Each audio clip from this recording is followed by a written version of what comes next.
Good morning, Moray Rabotai. Be'ezras Hashem, Mincha is going to be 5:15. Please be on time.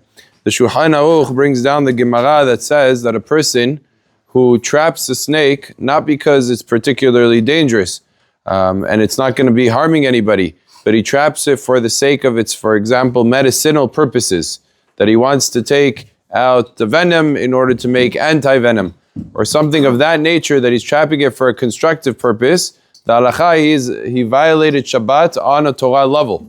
He's not doing it for protection. He's not doing it for anything. He's just trapping it for that purpose. Then that's called melacha shetzricha legufa, and it's a Torah violation to do that.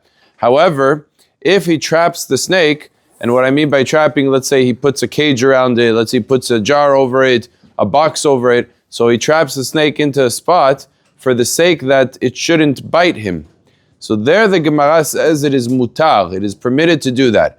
And the question is, why does the Gemara say it's mutar? Because the Gemara goes on to explain, even if it's not a type of snake that can kill. So we're not dealing with a case of pikuach nefesh, and the snake is not even chasing after him, it's just lying there. So it's not harmful in its state, and even if it wanted to be harmful, it wouldn't be able to kill. Still you're allowed to trap it on Shabbat for the sake of it not biting. Because the Gemara says, what kind of a violation is trapping a snake for the sake of not biting?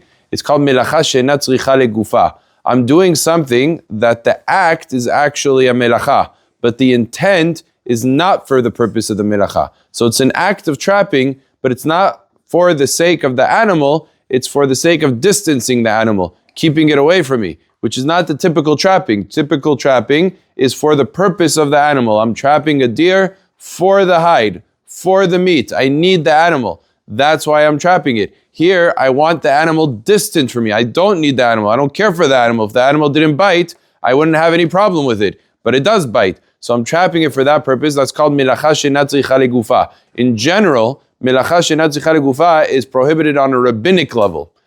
So in general, it's not going to be allowed. But here the Chachamim say, since biting is something that's very painful, even if it's not dangerous at all, it's just the pain of the bite. Since it's a severe pain, it's not a small pain, it's a big pain. So Chachamim said, melacha she'ena tzricha legufa, for the sake of alleviating his zekah, damage and extreme pain to him or to somebody else, is permitted. And therefore trapping the snake under those terms, so it doesn't come and bite him, is allowed. As opposed to trapping it for the sake of using it, would not be allowed. We'll learn in a few days, hopefully in the next coming days, what about if the snake is running after him? What's the halacha in that case in terms of killing versus not killing? Because up until now we were discussing trapping, but there's a whole separate melacha about killing animals, and that we're going to have to Be'ezrat Hashem learn in the following days. Baruch Adonai le'olam, amen ve'amen.